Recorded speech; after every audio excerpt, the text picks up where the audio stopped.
One of the smartest marketing decisions you can make for your MSP is choosing to break into a new vertical. Because marketing to a vertical is easier, more effective, and ultimately more profitable, a lot more profitable. And a lot of MSPs want this, but they don't know where to get started.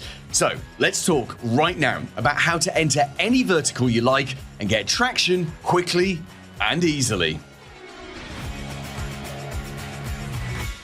Choosing to work in a vertical is like switching from a megaphone over to a sniper rifle.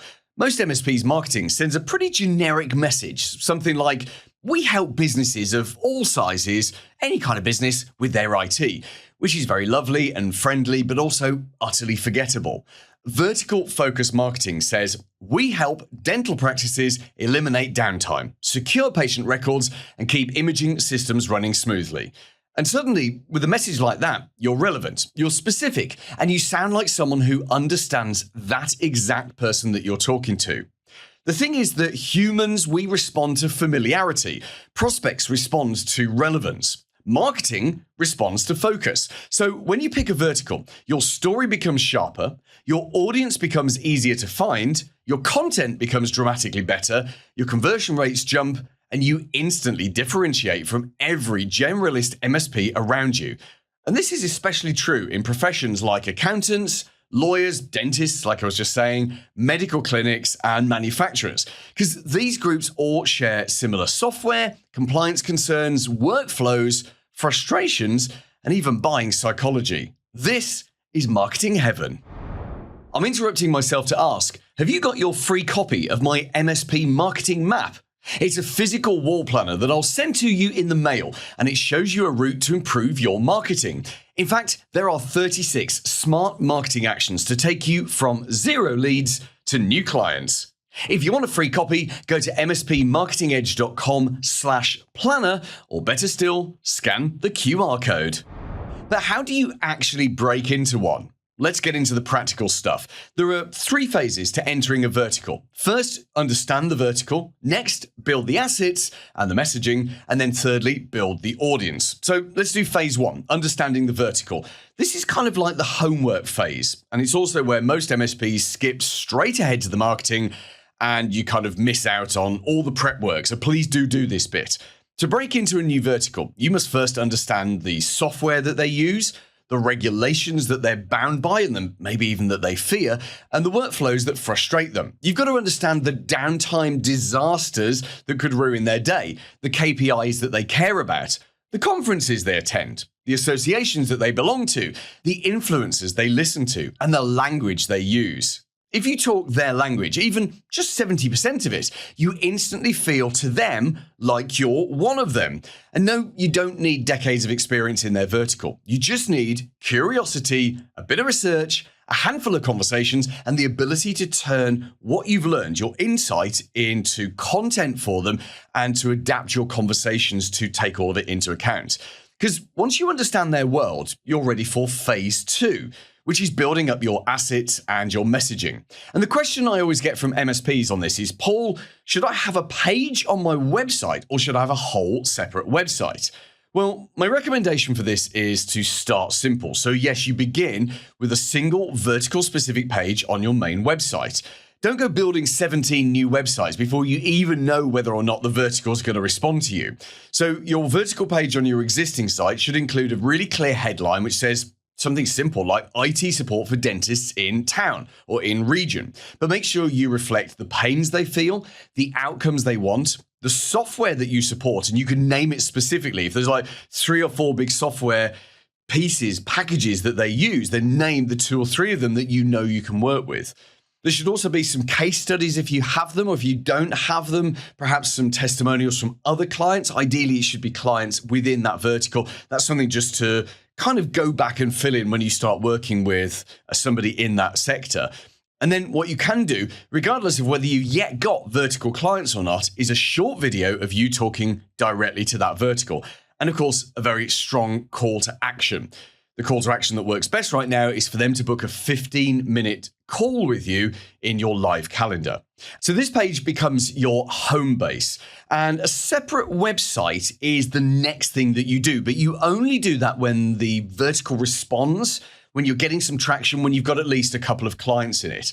Because a separate website will give you the illusion of exclusivity. But of course, it's a ton of work, and you don't want to waste months and months kind of, when you could be dipping your toe into the water and seeing if that vertical is interested in what you have to offer. Now, when you are starting out, should you have a separate LinkedIn profile? Well, probably yes.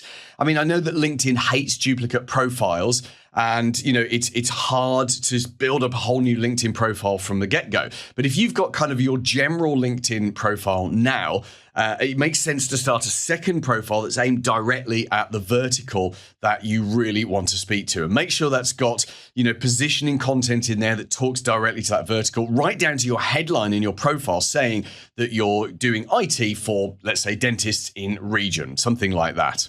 Keep it very clean, keep it very authentic. And I wouldn't do any other social channels, maybe down the line, again, perhaps once you've set up a separate website, but just to get started, you can just do a page on your existing site and a separate LinkedIn profile. Or if they're not using LinkedIn for their own marketing, you'd use whatever social media platform they use. For example, to reach restaurant owners, hotel owners, they don't use LinkedIn, but they use Instagram for their own marketing. So you would set up an Instagram to go and get those people, just as an example. Now, what you absolutely should build early on is an audience. And this is where vertical marketing becomes magic, because vertical audiences are easy to find, easy to target, and super easy to warm up. So you start by building a vertical specific prospect list. You can use Google, of course, obviously LinkedIn if it's a thing that they use, if they're a B2B company. Then you've got other sites like Apollo, Lusher, those will sell you data or provide you with data. You can use professional associations. Often you can find lists of members, which is kind of crazy, but why wouldn't you use that? There are online directories. There's all sorts of places to find people. It's really, really, really easy to find audiences and list of audiences within a specific vertical. And then you build content that speaks only to these people. Create a vertical specific lead magnet, which is something where people give their email address to opt into your database, to your CRM. Something that has the word dentists and your area, your town or your region in it. Then you'd build out a vertical specific email sequence, a vertical newsletter, checklists that are just of interest to that vertical, mistakes to avoid. You know what mistakes they want to be avoiding because of their fears and the things they're scared of, the regulation and the things that could go wrong for them. You could do software comparisons between the different software they use. You could do videos. You could tell funny stories that only someone in that vertical would get. When your content feels like it could only have been written for them, they're really going to lean in. And that allows you to start to build relationships the slow and powerful way. Pick 20 people in the vertical and start commenting on their posts. Reply to their content. Send helpful resources. Ask them short questions. Share insights with them. Just check in with them occasionally. You can email them. You can message them on social media. You can just be in touch with them, and you start to build up a profile in their world. You're not selling, you're just becoming familiar to them, because familiarity is the gateway to trust, and trust is the currency of high-value clients. Now, let's just go a little bit deeper into practicalities. I suggest you create what I call a vertical starter kit. So this would include a landing page, a downloadable lead magnet, a simple 3-email nurture sequence, a short video intro, a list of, a couple of hundred up to 500 prospects, a quarterly webinar topic, a few articles to go onto your website, and a case study, even if you have to repurpose a vendor's case study within that specific vertical. And then you can run a 90-day marketing sprint. And the goal of this sprint is to build awareness, generate some repeated impressions, to launch some tailored content, and create your first wins, replies, comments, conversations, all of that kind of stuff. You're looking for engagement on email, that's people hitting reply. You're looking for engagement on LinkedIn or the social media platform we're using, which can be as simple as likes or replies or comments.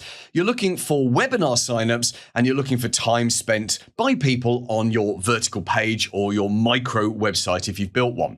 Ultimately, you'll know from that whether you're starting to get some traction from your vertical, starting to generate yourself some leads, some appointments, and maybe even at this stage being close to signing your first client. And as soon as you get your first client in that vertical, go get some social proof.